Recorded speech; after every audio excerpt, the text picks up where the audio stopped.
पहाड़ों की गोद में बसा एक छोटा सा शांत कस्बा साजमपुर। धुंध और चीड़ के पेड़ों से घिरी इस जगह की खामोशी किसी का भी मन मोह ले। इसी कस्बे में एक पुरानी अंग्रेजी कॉटेज है जो सालों से वीरान पड़ी थी। आज उस कॉटेज में एक नई सरकारी इंजीनियर रोहन और उसकी पत्नी प्रिया रहने आए हैं। गाड़ी से उतरते ही ठंडी हवा ने उनका स्वागत किया। घर बाहर से तो खूबसूरत था, पर उसके अहाते में एक पुराना कुआं था जिसे सीमेंट से लगभग बंद कर दिया गया था। घर की पुरानी दीवारें और शांत माहौल एक अजीब सा एहसास दे रहे थे। रात का अंधेरा गिर चुका था और पहाड़ों की खामोशी अब थोड़ी डरावनी लग रही थी। ये घर कितना शांत है ना, ऐसा लगता है जैसे यहाँ वक्त थम गया हो। पर वो कुआं, उसे ऐसे बंद क्यों किया हुआ है? अरे वो सब पुरानी बातें हैं। शायद पानी सूख गया होगा तो बंद कर दिया होगा। तुम चिंता मत करो। मैनेजर साहब ने कहा है कि ये शहर की सबसे अच्छी लोकेशन है। अभी तो हम यहीं रुक जाते हैं। सफर की थकान बहुत है।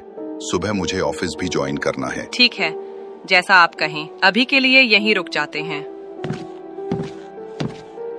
रोहन और प्रिया दोनों मुंबई के रहने वाले हैं। रोहन की सरकारी नौकरी उसे इस छोटे से पहाड़ी कस्बे में ले आई थी। घर काफी बड़ा और पुराना था, पर साफ सफाई अच्छी की गई थी।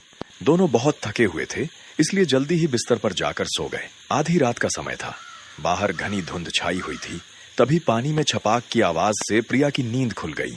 उसने इधर उधर देखा तो उसे याद आया कि वो इस पहाड़ी घर में है। ये कैसी आवाज थी? जैसे किसी ने कुएं में कुछ फेंका हो। प्रिया यह सोच ही रही थी कि उसकी नजर खिड़की से बाहर उस बंद कुएं पर गई। धुंध और चांदनी की हल्की रोशनी में उसे लगा जैसे कुएं के पास कोई सफेद साड़ी में खड़ा है। मन में एक अजीब सी सिहरन लिए वह बिस्तर से उतरी और खिड़की के पास गई।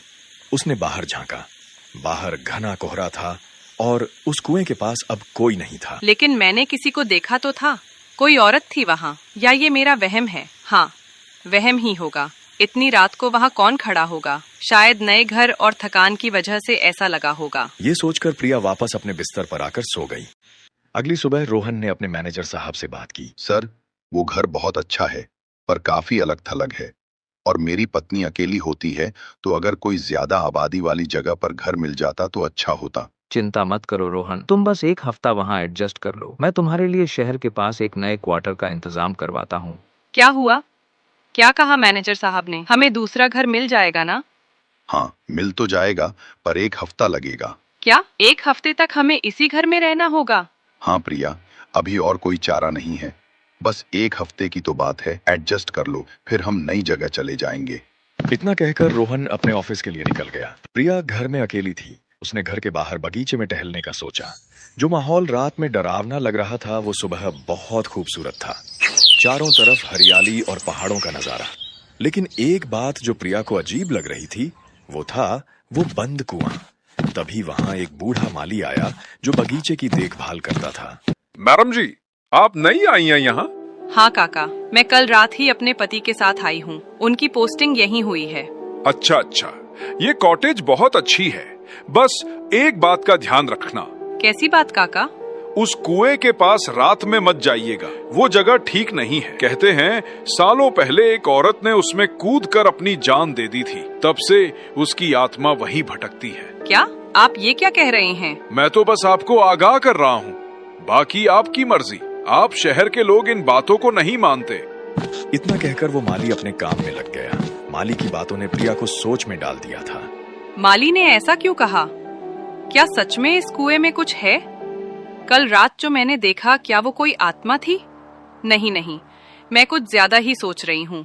ये सब बस सुनी सुनाई बातें हैं। शाम का समय था। रोहन भी ऑफिस से लौट आया था। दोनों ने खाना खाया और फिर सो गए। रात के ठीक 2 बजे प्रिया को किसी के रोने की सिसकियों की आवाज सुनाई दी। उसने इधर उधर देखा, पर रोहन गहरी नींद